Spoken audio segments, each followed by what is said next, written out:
સમાચારમાં આગળ વાત કરીએ તો નડિયાદમાં પોલીસની દાદાગીરી અને અમાનવીય હરકત જોવા મળી હતી। પોલીસની દાદાગીરી અને અમાનવીય કામગીરીને કારણે ગરીબ મહિલાએ આપઘાત કરવાનો પ્રયાસ કર્યો હોવાનું જાણવા મળ્યું છે। નડિયાદના પેટલાદ રોડ પર ફ્લેટમાં કામ કરતી મહિલા પર ચોરીનો આક્ષેપ લગાવ્યો હતો। ફ્લેટમાં કામે રાખનાર પરિવારના ઘરમાંથી સોના ચાંદીના દાગીના અને રોકડા 15,000 ગાયબ હતા, જેને ચાલતા કામવાળા નંદુબેન લુહાર પર ચોરીનો આક્ષેપ લગાવતા પોલીસે પણ ફરિયાદના આધારે નંદુબેનની અટકાયત કરી પોલીસ સ્ટેશન લઈ જઈ તેમને શારીરિક અને માનસિક ત્રાસ આપ્યો હતો। નોંધનીય છે કે નંદુબહેનના પુત્રવધુ અને પુત્રને પણ પોલીસ સ્ટેશનમાં બેસાડી રાખવામાં આવ્યા હતા। આ ઉપરાંત કામવાળા નંદુબેનના ઘરે પહોંચી ચેકિંગ કરવામાં આવ્યું અને નંદુબેનના ઘર પાસે જ લોકો જોતા હોય એ રીતે નંદુબેનને માર મારવામાં આવ્યો હતો। આખરે ફ્લેટના માલિકના ઘરમાં જ ચેક કરતા તેના જ ઘરમાંથી ગુમ થયેલ ચીજવસ્તુઓ મળી આવતા પોલીસે કામવાળા બહેનને ₹200 વાપરવા પૂરતા આપી છોડી મૂક્યા હતા। જોકે સમગ્ર મામલામાં બહેનને ઘરે આવીને પોલીસે જે ફજેતી કરી હતી તેનું લાગી આવતા નંદુબહેને ઝેરી દવા પી આત્મહત્યાનો પ્રયાસ કર્યો હતો। હાલ કામવાળા બેન ખાનગી હોસ્પિટલમાં જીવન મરણ વચ્ચે ઝોલા ખાઈ રહ્યા છે। ત્યારે સવાલ એ ઉઠે છે કે આ કારમી મોંઘવારીમાં સામાન્ય માણસની સૌથી મોટી મૂડી તેની ઇજ્જત અને ઈમાનદારી હોય છે।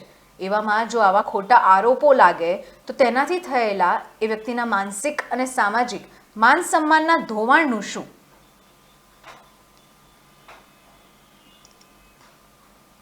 શું નામ છે તમારું? મારું નામ મિથુન શૈલેષભાઈ લુહાર। શું કહેવું છે પૂરા શું કર્યા? એટલે મારા મમ્મી અહીંયા ગાડી પેટલાદ રોડ ઉપર એક ફ્લેટ છે એની ત્યાં નિયતિબેનના ત્યાં કામ કરતા 4થા માળે એમના ત્યાંથી ચોરી થયેલી ચેનની એટલે મારી મમ્મી પર એમણે આક્ષેપ નાખ્યો એટલે પાંચ વાગ્યાના અરસામાં મારી મમ્મીને પોલીસ આવીને બગીચામાંથી લઈ ગઈ અને ત્યાં જઈને મારી મમ્મીને પગના ભાગે લાફા માર્યા, નાકમાં ટોર્ચર કર્યું, બુટ્ટી આમ કંઈ ખેંચ્યું, લાફા માર્યા કે ત્યાં જ ચોરી કરી જેવી રીતે બરાબરનું ટોર્ચર કર્યું। મને બી ત્યાં આગળ સાહેબે બોલાવીને બેહાડી દીધો। મને કહે છે કે તું આમાં સામેલ છું, આમ છે તેમ છે, જેવી તેવી ગાળો બોલી મને। અને પછી મારી મમ્મીના ઘેર પાછા એ લોકો ચેક કરવા લઈને આવ્યા ગાર્ડનમાં। પછી બધો સામાન આમથી આમ કર્યો, મારા ઘરમાં કંઈ મળ્યું નહીં। પછી મારા મમ્મીને પાછી ત્યાં હાથ અદ્ધર કરાવીને મારી। હા, ઘરે ત્યાં આજુબાજુવાળા લોકોએ જોયું જ કે ભાઈ બોલ કે કઈ મૂક્યું છે। પછી મારી મમ્મીએ એમ કીધું કે તમે એમના ઘરેથી એકવાર ચેક કરો। તો ત્યાં ચેક કરવા ગયા તો એમના જ ફ્લેટમાંથી એમના જ ઘરમાંથી એ વસ્તુ મળી। અને પછી મારી મમ્મીને મને બેવને સાંજે છોડ્યા અને પછી મમ્મીએ ઘરે જે આ અપમાન થયું ગાડી ને પોલીસને એ બધું ત્યાં આવ્યું અમારા ઘરે એટલે મારા મમ્મી સહન ના થયું એટલે મારી મમ્મીએ આ પગલું ભર્યું, દવા પીધી। પોલીસ વાળાએ માફી માંગી? હા, માગી કે બા ભૂલ થઈ ગઈ અમારી કે લો કે આ પૈસા ₹200 વાપરો, એમ કીધું। તમારે શું ખાવું છે એ બધું બી કીધું, પણ અમે કયું ખાધું નહીં, કશું કર્યું નહીં, કે અમારી ભૂલ છે કે પણ અમે કે બેનને ખકડાઈશું એટલું કહીને અમને છોડી મૂક્યા। શું નામ બેન તમારું?